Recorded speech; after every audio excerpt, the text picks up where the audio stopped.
सो बच्चों आज हम लोग जो पढ़ने वाले हैं वो सेल का इंपॉर्टेंट ऑर्गेनेली है, दैट इज सेल मेम्ब्रेन। बेटा प्लांट सेल के अंदर वो सेकेंड आउटर मोस्ट लेयर है, लेकिन एनिमल सेल में वो आउटर मोस्ट लेयर है, that is your cell membrane. Ideally cell membrane बहुत सारे साइंटिस्टों ने एक्सप्लेन किया है।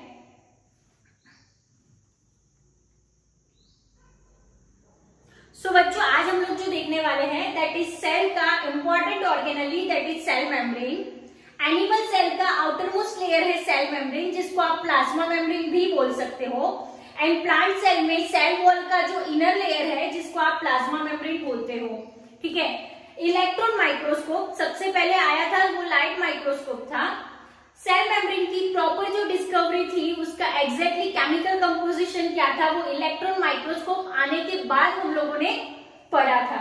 दैट इज 1950 में हमारे पास इलेक्ट्रॉन माइक्रोस्कोप आया, जो कि बेसिकली दैट इज अर्नेस्ट रुस्का नाम के साइंटिस्ट ने डिस्कवर्ड किया था। ओके, नेक्स्ट हम लोग बात कर रहे हैं, उसके बाद केमिकल स्टडी हम लोगों ने सेल मेम्ब्रेन की पढ़ी थी। और ये सेल मेम्ब्रेन कौन सी ली थी, that is RBC, red blood cell की सेल मेम्ब्रेन की हम लोगों ने स्टडी की थी। ओके, सो आरबीसी में बेसिकली सेल मेम्ब्रेन किसकी बनी है, that is lipid and protein की। एंड ये लिपिड के अंदर कौन सा कंस्टिट्यूएंट रहता है, that is more commonly phospholipid bilayer. मतलब आरबीसी है, रेड ब्लड सेल जो है उसके जो मेम्ब्रेन है उसमें लिपिड के दो लेयर है, जिसमें मोर कॉमन कौन सा लिपिड हो सकता है, या तो फॉस्फोलिपिड या तो कोलेस्ट्रॉल। लेकिन उसमें मैक्सिमम अमाउंट में फॉस्फोग्लिसराल्डिहाइड्स और द फॉस्फोग्लिसराइड्स भी रहता है।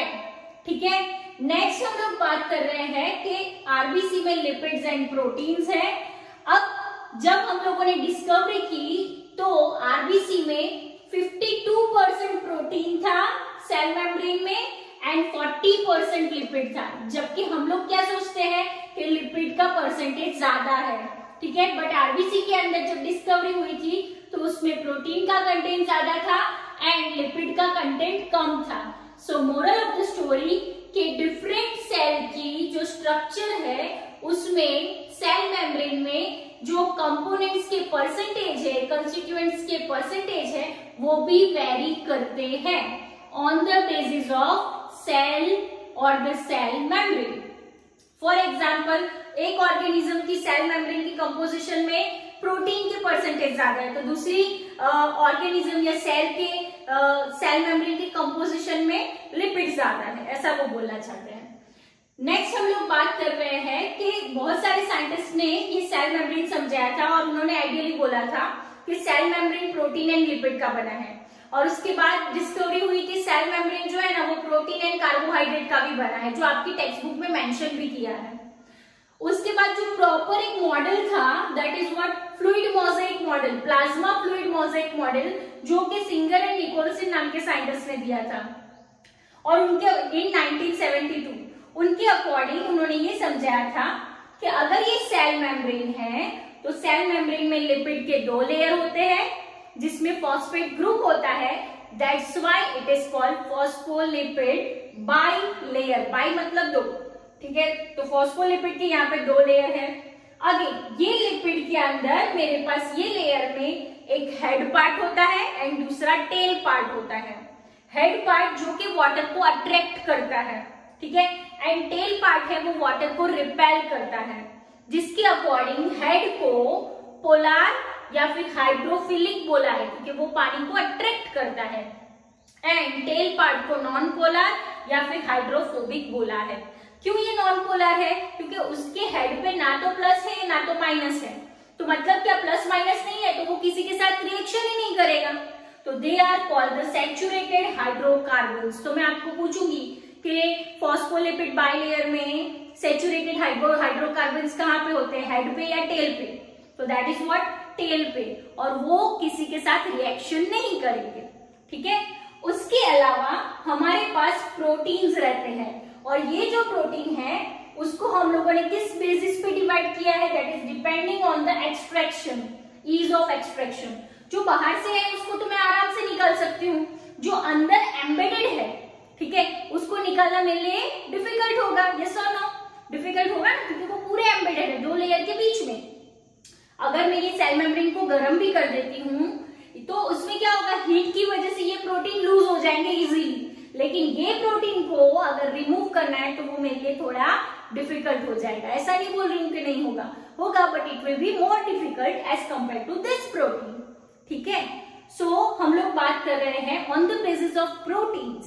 ये प्रोटीन्स हम लोगों को ट्रांसपोर्टेशन में हेल्प करते हैं, ये प्रोटीन हम लोगों को ट्रांसपोर्टेशन में हेल्प करते हैं। और हमारे पास यहाँ पे दो डिफरेंट टाइप के प्रोटीन है। ठीक है, सबसे पहले मैं बात कर रही हूं, ये जो प्रोटीन है जिसमें एटीपी की जरूरत पड़ती है उसको मैं बोलूंगी एक्टिव ट्रांसपोर्ट। सिर्फ इतना याद रखो अभी, एक्टिव ट्रांसपोर्ट। ओके ओके, और ये उसका एग्जाम्पल है Na+K+ pump. Okay, Na+K+ pump. तो एक्टिव ट्रांसपोर्ट में एटीपी की जरूरत पड़ती है और उसमें Na+K+ पंप आता है। और ये जो प्रोटीन है, ठीक है, तो उसको जो Na+K+ को ट्रांसपोर्ट कर रहा है तो वो प्रोटीन को मैं क्या बोलूंगी, पंप।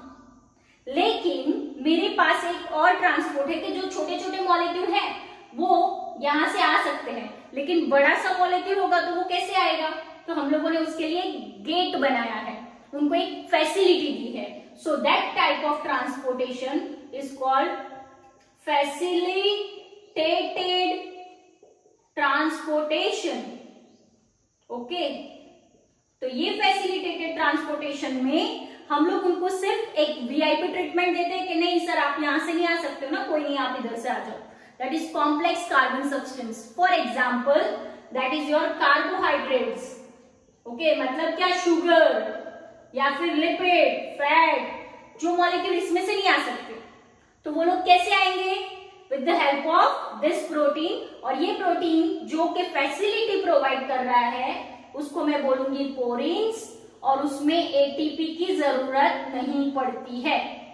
ठीक है, तो जिसमें एटीपी की जरूरत पड़ती है that is called the active transport, जिसमें एटीपी की जरूरत नहीं पड़ती है that is called the passive transport.